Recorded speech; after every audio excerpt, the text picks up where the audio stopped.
July 5 ప్రపంచవ్యాప్తంగా చాలా దేశాల్ని వణికిస్తున్న తేదీ ఇది.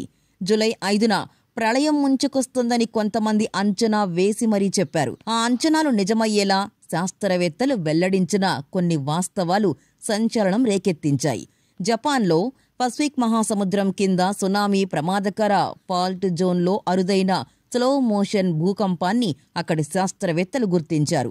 స్లో స్లిప్ ఎర్త్ క్వేక్గా దీన్ని పిలుస్తారు. సూక్ష్మ భూకంప కదలికల్ని అధునాతన బోర్హోల్ అబ్జర్వేటరీల ద్వారా గుర్తించారు. మొదట ఇలాంటి స్లో మోషన్ భూకంపాలొచ్చి ఆ తర్వాత ఒక్కసారిగా భారీ భూకంపం సంభవించే అవకాశం ఉందని వారు అనుమానిస్తున్నారు. మనకు తెలిసి భూకంపం అంటే భూమి లోపలి పొరల్లో సర్దుబాటు. ఈ సర్దుబాటు కొన్ని క్షణాల నుంచి నిమిషాల వరకు ఉంటుంది. సర్దుబాటయ్యే క్రమంలో భూమిపై ఉన్న భవంతులు పడిపోతాయి. ఆస్తి నష్టం, ప్రాణ నష్టం జరుగుతుంది. ఇవే సర్దుబాట్లు సముద్రం లోపల జరిగితే దానివల్ల సముద్ర జలాలు భూమిపైకి పోటెత్తుతాయి. రాక్షసాలలు తీర ప్రాంతాల్ని ముంచెత్తుతాయి. దీన్ని సునామీ అంటాం. ప్రస్తుతం జపాన్లో పసిఫిక్ మహాసముద్రం అడుగున స్లో స్లీప్ భూకంపాలను శాస్త్రవేత్తలు గుర్తించారు. దీనివల్ల ఒకేసారి పెద్ద నష్టం జరగదు.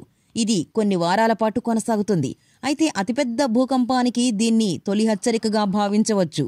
ప్రత్యేక పరికరాలతో దీన్ని గుర్తించారు శాస్త్రవేత్తలు. University of Texas institute for geophysics కి చెందిన జోష్ ఎగ్జిగ్టన్ ఈ దృగ్విషయాన్ని వివరించారు. ఈ సూక్ష్మ కదలికలు పెద్ద వినాశకారులు కాకపోయినా సబ్డక్షన్ జోన్లలోని లోపాలను గుర్తించటానికి ఇవి ఉపయోగపడతాయని, సునామీ వచ్చే అవకాశాల్ని అంచనా వేయొచ్చని చెప్పారు.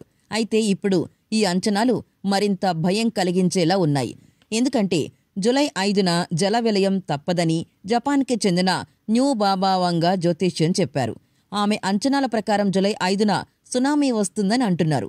ఆ అంచనాకు ఇప్పుడు సైంటిస్టులు కనిపెట్టిన స్లో స్లీప్ భూకంపాలకు పోలిక సరిపోవడంతో ప్రజలు మరింత భయపడుతున్నారు. బల్గేరియా దేశానికి చెందిన ప్రపంచ ప్రసిద్ధ కాలజ్ఞాని బాబావాంగా మాదిరిగా జపాన్లో కూడా ఒక బాబావాంగా వెలుగులోకొచ్చారు.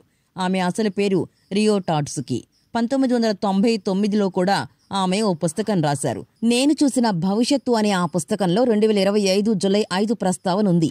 ఆ రోజున సునామీ వచ్చి జపాన్ తుడిచిపెట్టుకుపోతుందని చెప్పారామె. ఆమె గతంలో కరోనా గురించి కూడా హెచ్చరించారు.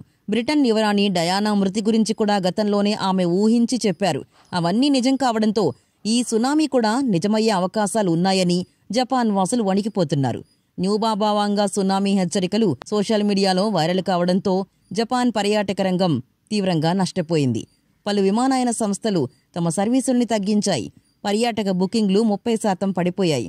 ఈ వార్తల వల్ల జపాన్ ఆర్థిక వ్యవస్థకు సుమారు 560 బిలియన్ యెన్లు నష్టం వాటిల్లుతోందని అంచనా వేస్తున్నారు. అయితే ఈ వార్తలకు జూలై 5తో చెక్ పడుతుందని కొందరు ధీమా వ్యక్తం చేస్తున్నారు.